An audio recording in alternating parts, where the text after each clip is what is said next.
ترقی یافتہ ممالک میں عوام ٹیکس دیتے ہیں تعلیم کے لیے، روزگار کے لیے، تحفظ کے لیے، امن و امان کے لیے، بہترین سڑکوں کے لیے، صحت کے لیے، صفائی کے لیے، بجلی پانی گیس کی مکمل فراہمی کے لیے۔ قصہ مختصر، عوام ٹیکس دیتے ہیں اپنی بہتری کے لیے۔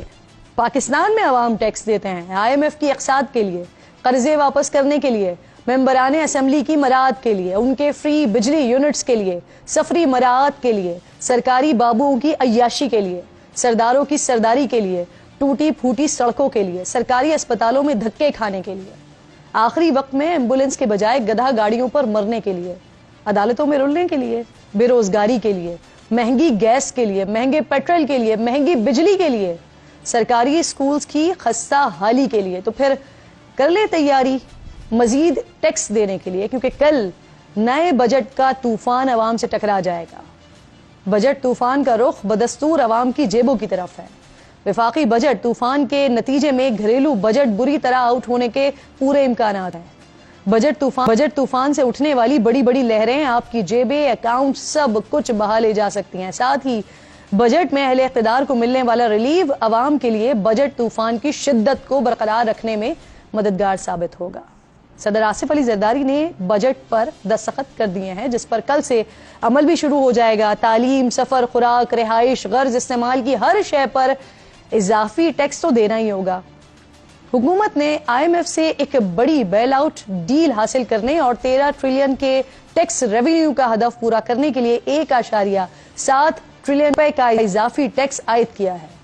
18,887 ارب روپے کے وفاقی بجٹ میں براہ راست ٹیکسز پر 48%، جبکہ بلا واسطہ ٹیکسز میں 35% اضافہ کیا گیا ہے۔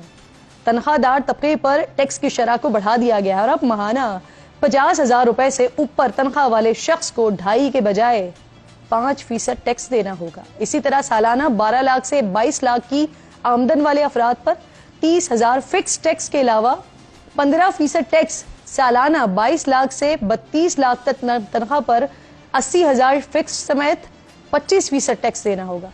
اسی طرح تنخواہ جوں اوپر جاتی رہے گی نا، ٹیکس بھی آپ کی تنخواہ پر حق بڑھتا رہے گا ٹیکس کا۔ ماہانہ 8.5 لاکھ کمانے والے افراد پر سرچارج لگا دیا گیا ہے، یعنی جس کی سالانہ آمدنی 1 کروڑ روپے ہے، اب انہیں 45% نارمل ٹیکس کے ساتھ ساتھ 10% سرچارج بھی ادا کرنا پڑے گا۔ آئندہ ماہ سے شہریوں کی تنخواہ کم آئے گی، لیکن پیٹرول اور ڈیزل پر لیوی کی شرح بڑھا کر حکومت نے 70 روپے فی لیٹر کر دیا ہے۔ اب یہ اضافہ بھی جلد عوام سے ہی obviously وصول کیا جائے گا۔ 1 جولائی سے پاکستان سے بیرون ملک سفر کرنے والوں کو پہلے سے زیادہ اور بھاری ٹیکس ادا کرنا ہوگا۔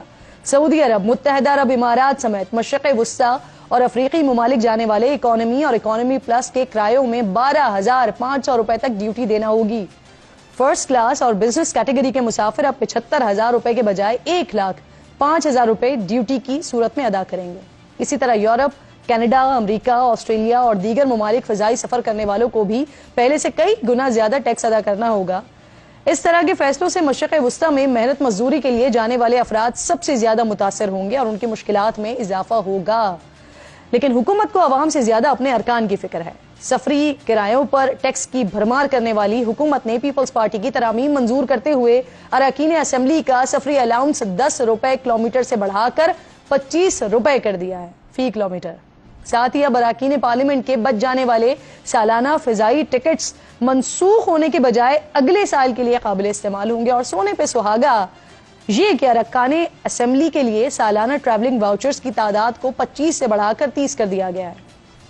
نئے مالی سال کے بجٹ میں غیر منقولہ جائیداد کی فروخت یا منتقلی پر عائد ایڈوانس ٹیکس سے ریٹائرڈ حاضر سروس وفاقی اور صوبائی سول اور فوجی ملازمین کو مستثنا کر دیا گیا ہے۔ دوسری طرف عام عوام کے لیے کسی قسم کا کوئی ریلیف نہیں ہے۔ اب اپنے بچوں کے اسکول کے خرچوں میں اضافے کے لیے بھی کمر کس لیجئے، کیونکہ کلر پینسلز، مختلف سیاہی یا انکس، ربڑ یا اریزرز، شارپنرز، بال پین، مارکرز، ان سمیت تمام اسٹیشنریز پر بھی 10% سیلز ٹیکس دینا ہوگا۔ بجٹ کا لب لباب یہ ہے کہ حکومت کہیں دینے کو تیار نہیں ہے۔ ساری قربانی ہر بار کی طرح عوام کے حصے میں ہی آئی ہے، وہ بھی صرف کمزور طبقے پر۔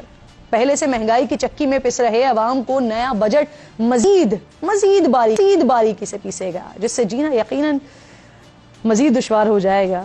لیکن وزیر خزانہ محمد اورنگزیب کہتے ہیں کہ ملک میں معاشی استحکام آ رہا ہے اور وہ بڑے پرعزم ہیں کہ اپنے اقدامات سے نان فائلر کی اختراع ہی ختم کر دیں گے اور بجٹ میں نان فائلرز کو سزا دینے جا رہے ہیں. جبکہ وزیر اعظم شہباز شریف نے ملکی خزانے کو نقصان پہنچانے والے اداروں کا مزید بوجھ برداشت نہ کرنے کا اعلان کرتے ہوئے PWD طور پر ختم کرنے کا حکم بھی دے دیا ہے.